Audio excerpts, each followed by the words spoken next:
माघ मास के आखिरी सोमवार के दिन सुनिए महादेव की पौराणिक व्रत कथाएं। तो चलिए आज की कथा प्रारंभ करते हैं।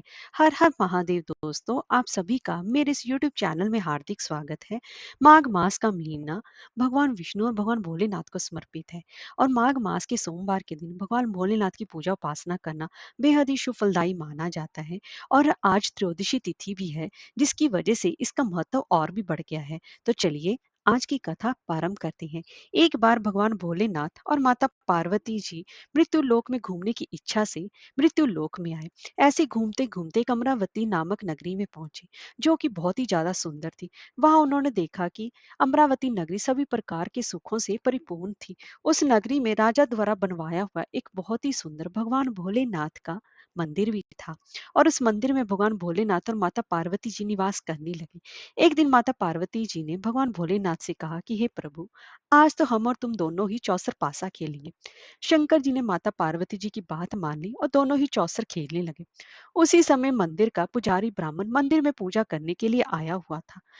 माता ने ब्राह्मण को देखकर प्रश्न किया कि पुजारी जी बताओ कि आज की इस बाजी में किसकी जीत होगी, तो किसकी हार होगी। तब ब्राह्मण जी ने बिना सोचे समझे ही कहा कि भगवान भोलेनाथ ही जीतेंगे। कुछ समय के बाद बाजी समाप्त हुई और माता पार्वती जी की जीत हो गई। माता पार्वती को ब्राह्मण के झूठ बोलने पर बड़ा ही क्रोध आया और कोढ़ी होने का श्राप दे दिया। तब भगवान शिव के बहुत समझाने के बाद भी माता नहीं मानी और वो दोनों वहां से चले गए। कुछ समय के बाद उस ब्राह्मण पुजारी को कोढ़ होने लगा और धीरे धीरे उसके सारे शरीर में कोढ़ पैदा हो गया। ऐसे में बहुत ही परेशान व दुखी रहने लगा। इस तरह कई दिन बीत गए। फिर एक दिन देवलोक की अप्सराएं भगवान शिव की पूजा करने के लिए उस मंदिर में आई। अप्सराओं ने उस पुजारी के कष्ट को देखकर बड़े ही दया भाव से उसके रोगी होने का कारण पूछा। तब पुजारी जी ने आप बीती सभी बातें निसंकोच होकर उन अप्सराओं को बता दी। यह सुनकर वह अप्सराएं बोली कि हे ब्राह्मण, तुम दुखी मत हो। भगवान भोलेनाथ जी तुम्हारे कष्टों को अवश्य दूर करेंगे।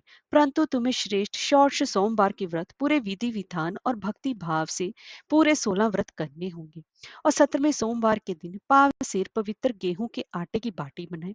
उसके बाद घी और गुड़ मिलाकर चूरमा बनाकर भगवान भोलेनाथ को प्रसाद चढ़ाना और बाकी के प्रसाद को मंदिर में वहीं उपस्थित भक्तों में बांट देना। ऐसा करने से तुम्हारी सभी मनोकामनाएं पूर्ण होंगी। ऐसा कहकर अप्सराएं देवलोक चली गईं। ब्राह्मण भी यथाविधि षोडश सोमवार के व्रत करने लगा। ऐसे में भगवान भोलेनाथ की कृपा से धीरे धीरे ब्राह्मण पुजारी कोढ़ से मुक्त होने लगा। कुछ समय के बाद भगवान शिव और माता पार्वती जी फिर से उसी मंदिर में पधारे। तब माता ने उस ब्राह्मण को रोग मुक्त होने का कारण पूछा। तो ब्राह्मण ने माता को 16 सोमवार के व्रत के बारे में बिस्ताया। और ब्राह्मण की बात सुनकर माता पार्वती जी बहुत ही प्रसन्न हुई और पुजारी से 16 सोमवार के व्रत की विधि भी पूछी। उसी दिन से माता पार्वती जी भी शॉर्ट सोमवार के व्रत करने लगी और लगातार 16 व्रत किए। ऐसे में उनकी मनोकामनाएं पूर्ण हुई। उनके रूठे पुत्र स्वामी कार्तिकेय जी स्वयं ही माता के आज्ञाकारी हुए। फिर एक दिन कार्तिकेय को अपना विचार परिवर्तन होने का रहस्य जानने की इच्छा हुई, तो वे अपनी माता के पास आए और बोले कि माता, आपने ऐसा क्या उपाय किया जिससे कि मेरा मन आपकी ओर आकर्षित हो गया। तब माता पार्वती जी ने उसे शॉर्ट सोमवार की कथा सुनाई। तब कार्तिकेय जी ने अपनी माता से कहा कि इस व्रत को मैं भी धारण करूंगा, क्योंकि मेरा प्रिय मित्र ब्राह्मण बहुत दुखी दिल से प्रदेश गया है। हमें उससे मिलने की बहुत ही तीव्र इच्छा होती है। फिर कार्तिकेय जी ने भी 16 सोमवार के व्रत पूरे विधि विधान से किए और उनकी इच्छा पूर्ण हो गई। उन्हें अपना प्रिय मित्र मिल गया। तब उसके मित्र ने इस आकस्मिक मिलन का भेद कार्तिकेय जी से पूछा। तो वे बोले कि हे मित्र, हमने तुम्हारे मिलने की इच्छा से ही 16 सोमवार के व्रत किए थे। अब तो उस ब्राह्मण मित्र को अपने विवाह की बड़ी इच्छा हुई और वह भी 16 सोमवार के व्रत पूरे विधि विधान से करने लगा। एक दिन वह किसी काम से विदेश गया और वहां के राजा ने अपनी पुत्री का स्वयंवर रखा हुआ था। उस राजा ने राजकुमारी के विवाह के लिए ये शर्त रखी थी कि जिस राजकुमार के गले में सब प्रकार से श्रृंगार रहित हथनी माला डालेगी, मैं उसी के साथ अपनी बेटी का विवाह करूंगा। भगवान शिव जी की कृपा से ब्राह्मण भी स्वयंवर को देखने के लिए एक और बैठा हुआ था। उसी समय हथनी वहां पर आई और इस ब्राह्मण के गले में जयमाला डाल दी। इस तरह राजा की प्रतिज्ञा के अनुसार बड़ी धूमधाम के साथ अपनी पुत्री का विवाह उस ब्राह्मण के साथ पूरे विधि विधान से कर दिया और उसे बहुत सारा धन देकर सम्मान पूर्वक संतुष्ट किया और वे दोनों सुख पूर्वक रहने लगे। एक दिन उस राजकुमारी ने अपने पति से पूछा कि हे पनाहनाथ, आपने ऐसा कौन सा पुण्य किया है जो हथिनी ने सभी राजकुमारों को छोड़कर आपके गले में जयमाला डाली। तब ब्राह्मण बोला कि हे प्राण प्रिय, मैंने अपने मित्र कार्तिकी जी के कथन अनुसार 16 सोमवार का व्रत किया था, जिसके प्रभाव से मुझे तुम जैसी रूपवान पत्नी मिली है। इस व्रत की महिमा सुनकर राजकन्या को बड़ा ही आश्चर्य हुआ और वह भी पुत्र कामना के लिए 16 सोमवार की व्रत करने लगी और भगवान भोलेनाथ से पुत्र कामना की प्राप्ति करने लगी। भगवान शिव की कृपा से कुछ ही समय के बाद उसके गर्भ से एक अति सुंदर सुशील धर्मात्मा विद्वान पुत्र पैदा हुआ। वह ब्राह्मण और उसकी पत्नी दोनों ही पुत्र को पाकर बहुत ही ज्यादा प्रसन्न हुए और उसका लालन पालन भली प्रकार से करने लगे।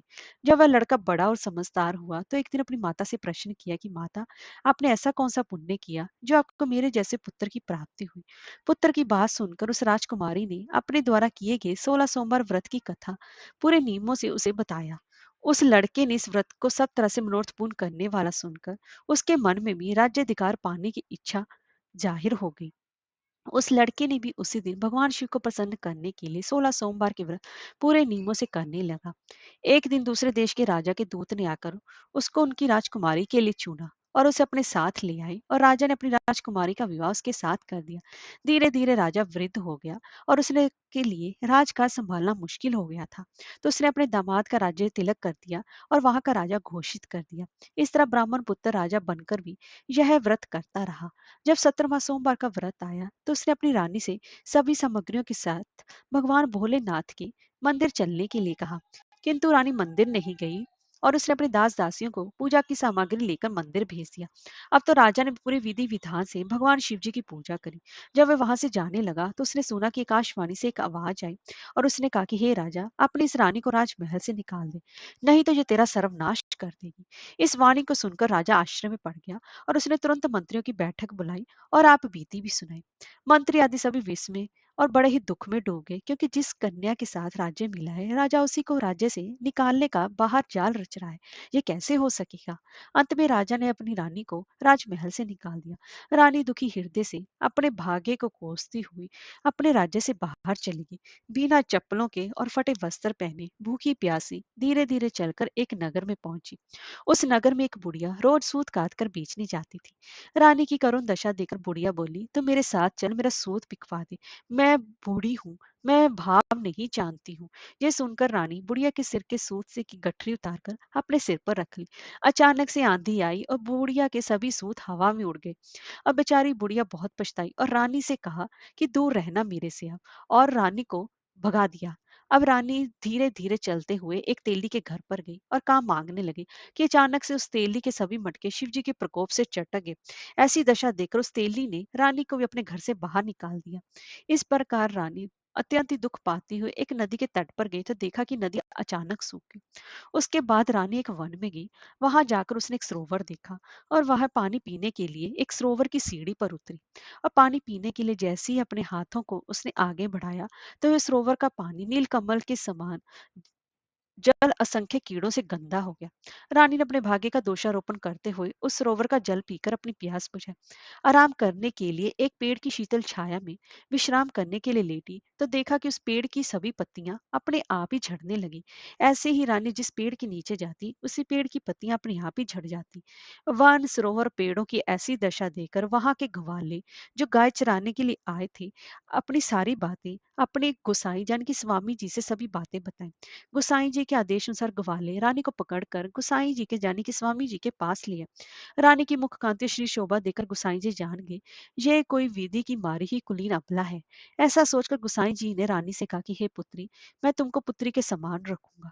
तुम मेरे आश्रम में रहो और तुम्हें किसी प्रकार का मैं कोई भी कष्ट नहीं होने दूंगा।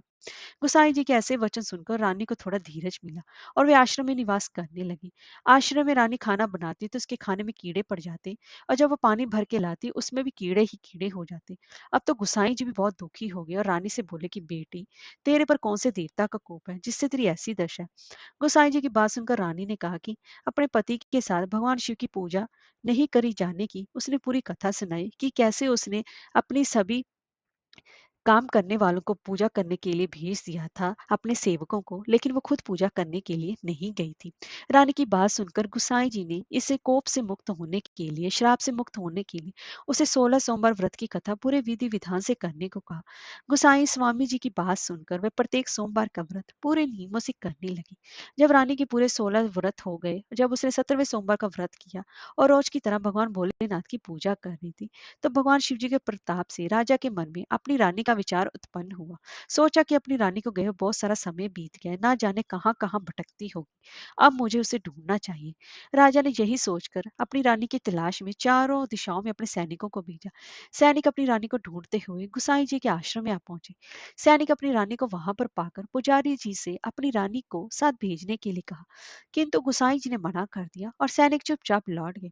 राजा को सभी बातें बताई और राजा स्वयं फिर रानी को लेने के लिए गुसाई जी के आश्रम आए और पुजारी से प्रार्थना करते हैं बोले कि महाराज, जो देवी आपके आश्रम में रहती है वो मेरी पत्नी है। भगवान शिव के प्रकोप के कारण मैंने इसका त्याग कर दिया था।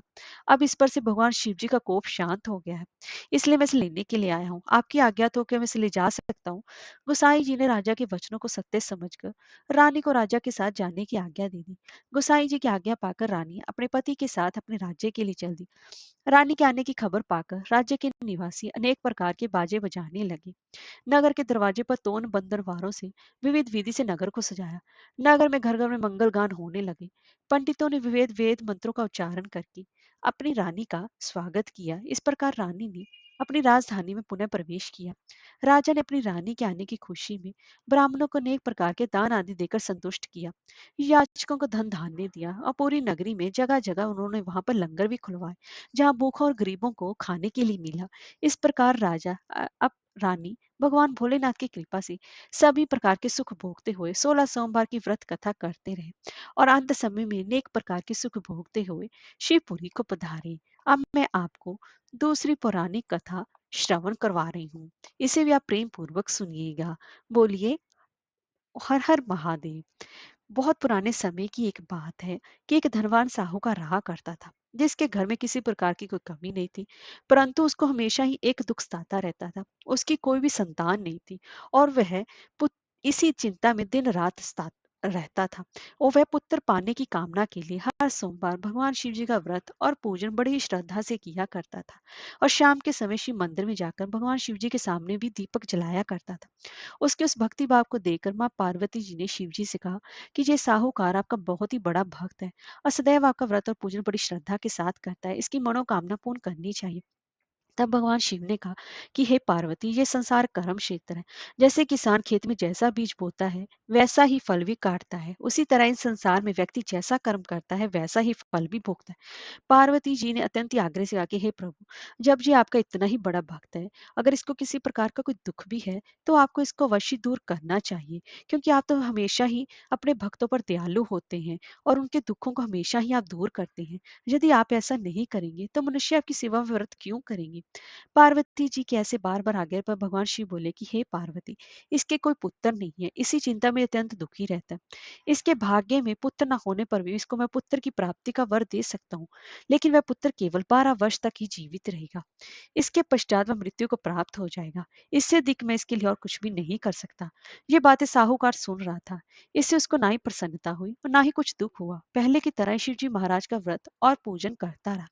कुछ समय बीत जाने पर साहूकार की स्त्री गर्भवती हुई और 10वें महीने में उसे अति सुंदर पुत्र की प्राप्ति भी हुई। साहूकार के घर में बहुत ज्यादा खुशी मनाई गई, परंतु साहूकार ने उसकी केवल 12 वर्ष की आयु जानकर अधिक प्रसन्नता प्रकट नहीं की, न ही किसी को भेद बताया। जब वह बालक 11 वर्ष का हो गया तो उस बालक की माता ने उसके पिता से विवाह आदि के लिए आग्रह किया, तो वह साहूकार कहने लगा कि अभी मैं इसका विवाह नहीं करा सकता, अपने पुत्र को काशी पढ़ने के लिए भेजूंगा। फिर साहूकार ने बालक के मामा को बुलाकर उसको बहुत सारा धन दिया और कहा कि तुम इस बालक को काशी जी पढ़ने के लिए ले जाओ और रास्ते में जिस स्थान पर भी जाओ यज्ञ और ब्राह्मणों को भोजन अवश्य ही कराते जाना। फिर वो दोनों मामा भांजे यज्ञ करते और ब्राह्मण को भोजन कराते हुए काशी जी की तरफ रवाना हुई। रास्ते में उनको एक शहर से गुजरना पड़ा।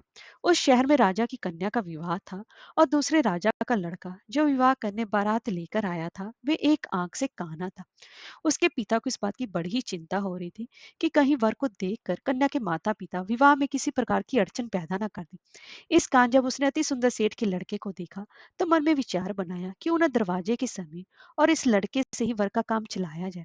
ऐसा विचार कर वर के पिता ने उस लड़के और उसके मामा से बात की तो वो राजी हो गए और फिर उस लड़के को वर के कपड़े पहनाकर और घोड़ी पर चढ़ाकर दरवाजे पर ले गए और सब कार्य प्रसन्नता से पूर्ण हो गए। फिर वर के पिता ने सोचा कि यदि विवाह कार्य भी इसी लड़के से के द्वारा करा लिया जाए तो क्या बुराई है। ऐसा विचार कर उसने लड़के और उसके मामा से कहा, यदि आप फेरो कन्यादान के काम को भी करा देंगे तो आपकी बड़ी ही कृपा होगी और मैं इसके बदले में आपको बहुत सारा धन भी दूंगा। तो उन्होंने स्वीकार कर लिया और विवाह कार्य भी बहुत अच्छी तरह से संपन्न हो गया। परंतु जिस समय लड़का जाने लगा तो उसने राजकुमारी की चुन्नी के पल्ले पर लिख दिया कि तुम्हारा विवाह तो मेरे साथ हुआ है, परंतु जिस राजकुमार के साथ तुमको भेजेंगी वो एक आंख से काना है और मैं तो काशी जी पढ़ने जा रहा हूँ। लड़के के जाने के पश्चात उस राजकुमारी ने जब चुन्नी अपनी चुन्नी पर ऐसा लिखा हुआ देखा तो उसने राजकुमार के साथ जाने से मना कर दिया और कहा कि ये मेरा पति नहीं है, मेरा विवाह इसके साथ नहीं हुआ है, वह तो काशी जी पढ़ने गया है। राजकुमारी के माता पिता ने अपनी कन्या को विदा नहीं किया और बारात वापस चली गई। उधर सेठ का लड़का और मामा काशी जी पहुंच गए थे। वहां जाकर लड़के ने पढ़ना शुरू कर दिया। जब लड़के की आयु 12 साल की हो गई तो उस दिन उन्होंने यज्ञ रचा रखा था कि लड़के ने अपने मामा से कहा कि मामा जी आज तो मेरी तबीयत मुझे कुछ ठीक नहीं लग रही है। तब मामा ने कहा कि अंदर जाकर सो जाओ और आराम करो। लड़का अंदर जाकर सो गया। थोड़ी देर में ही उसके प्राण निकल गए। तब उसके मामा ने आकर देखा तो ये तो मुर्दा पड़ा है, तो उसको बड़ा ही दुख हुआ और उसने सोचा कि अगर मैं अभी रोना पीटना मचा दूंगा तो यज्ञ का कार्य अधूरा रह जाएगा, जो कि सही नहीं होगा। अंत तो उसने जल्दी से यज्ञ का कार्य समाप्त किया और ब्राह्मणों के जाने के बाद रोना पीटना आरंभ कर दिया। संयोग वर्ष उसी समय शिव पार्वती जी भी उधर से जा रहे थे। जब उन्होंने जोर जोर से रोने की आवाज सुनाई दी तो पार्वती जी शिव जी से कहने लगी कि प्रभु, कोई दुखिया रो रहा है, कृपया कर इसके कष्ट को दूर कीजिए। तब शिव पार्वती ने पास जाकर देखा तो वहां एक लड़का मुर्दा पड़ा हुआ था। तब पार्वती जी कहने लगी कि महाराज ये तो उसी सेठ का लड़का है जो आपके वरदान से पैदा हुआ था। अंत हे प्रभु, इस बालक को आप और आयु दीजिए, नहीं तो इसके माता पिता तड़प तड़प कर मर जाएंगे। पार्वती जी के बार बार आग्रह करने पर शिव जी ने उसको जीवन का वरदान दे दिया और भगवान शिव की कृपा से लड़का फिर जीवित हो गया। इसके बाद शिव जी और पार्वती कैलाश पर्वत की ओर चले गए। इसके पश्चात वह लड़का और उसका मामा उसी प्रकार यज्ञ करते और ब्राह्मणों को भोजन कराते अपने घर की ओर वापस चल पड़े। रास्ते में उसी शहर में आए जहां पर उसका विवाह हुआ था। वहां पर आकर उन्हें यज्ञ आरंभ कर दिया तो लड़के के ससुर ने उसको पहचान लिया और अपने महल में ले जाकर उसकी बड़ी खातिरदारी की, साथ ही बहुत से दास दासियों से आदर पूर्वक लड़की और जमाई को भी विदा किया। जब अपने शहर के निकट आए तो मामा ने कहा कि पहले मैं तुम्हारे घर पर जाकर खबर करके आता हूँ। जब उस लड़के के मामा घर पहुंचा तो लड़के के माता पिता घर की छत पर बैठे हुए थे और ये प्रण कर रखा था कि यदि हमारा पुत्र सकुशल लौट आया तो हम राजी खुशी नीचे आ जाएंगे, नहीं तो छत से गिरकर अपने प्राण त्याग देंगे। इतने में उस लड़के के मामा ने आकर ये समाचार दिया कि आपका पुत्र वापस आ गया है। तो उनको विश्वास नहीं आया। तब उसके मामा ने शपथ पूर्वक कहा कि आपका पुत्र अपनी पत्नी के साथ बहुत सारा धन लेकर साथ आया है। सेठ ने आनंद के साथ उसका स्वागत किया और बड़ी प्रसन्नता के साथ रहने लगे। और जो कोई भी भक्त सोमवार की इस व्रत को धारण करता है, इस कथा को पढ़ता अथवा सुनता है, तो भगवान भोलेनाथ की कृपा से उसकी समस्त मनोकामनाएं पूर्ण होती हैं। हर हर महादेव।